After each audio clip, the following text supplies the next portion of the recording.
बताना पड़ेगा। आप अपनी जबान बंद करें, आप अपनी जबान बंद करें। ये भी होता है कि मस्जिदों के अंदर इमाम मस्जिद ने एक बच्चे को रेप नहीं किया, इसी लाहौर में किया। زیاتره زمونږ د تعلیم یافته ملګري دا وایي چې د پاکستان حالات به ټیک شي، دا ملک به ترقي وکړي، د بهر نه به دلته خلک راځي. د هغو په دې سوال او په دې سوچ باندې زه لږ وخاندم چې آیا تاسو دا سوچ لرئ چې دا حالات به ټیک شي؟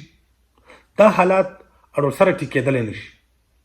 د هغه یو غټه او مین وجه ده. که تاسو هر یو ریاست ته وګورئ، هر یو ملک ته وګورئ، نو په هغه کې د قومي اسمبلۍ له یا سینټ له کم کسان منتخب کیږي، هغه به ویل ایجوکیټډ وي، هغه به قانوندان وي، هغه به سیاستدان وي، د هغه به یو سوچ د خپل ریاست د فلاح دپاره او د ریاست د ترقۍ دپاره. پاکستان واحد داسې ملک دی چې دلته موږ قومي اسمبلۍ له هغه خلک لیږو چې کم په کانزلو کې ډېر زیات تکړی، ازر جواب یو د بل بېزتي ډېر په ښه انداز باندې کوي، په ټاک شو کې کینی او د یو بل بېزتی نه کوي.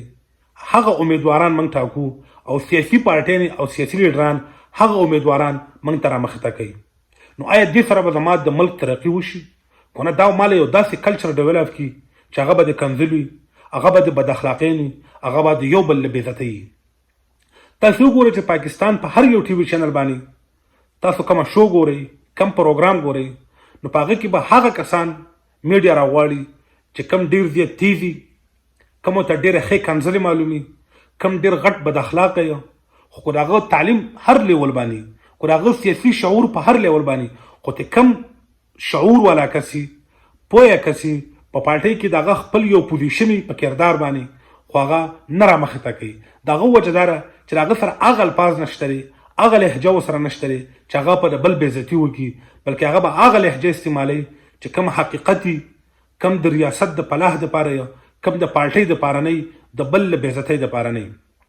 تاسو دا وګورئ نن سبا په سیاسي میدان کې که هغه د مسلم لیگ اطلاعاتو منسټر دی یا عظما بخاري ده یا نور پارټیانو کم کسان دي، نو هغه به هغه لهجې استعمالوي چې کم د نفرت لهجه ده، کم نه نفرتونه خورېږي، د کم نه ریاست ترقي نشي کولی، د کم نه ریاست بدنامیږي، سیاست کمزوری کیږي، د خلکو ذهنونه خرابېږي.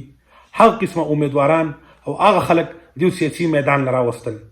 خو چې کم ویل ایجوکیټډ کس وو، پوهه خلک وو چې په هغه کې سیاسي شعور وو، په دې ملک کې قانون پېژاندو، د هر ادارې او د محکمې قدر ورته معلوم وو، د هغه چې کم کردار هغه ورته معلوم وو. هغه خلک د سیاست نه لرې شول، هغه دې ګن ته نور نه رادننه کېږي. نو چې دغه خلک د سیاست نه لرې شول، سیاسي خلک لرې شول، شعور والا خلک لرې شول، نو د سیاست به کمزوری کېږي، ګالم ګلوچ به سیوا کېږي، ریاست به تباه کېږي، نوجوانان به تباه کېږي او ریاست او ملک به ترقي نه کوي.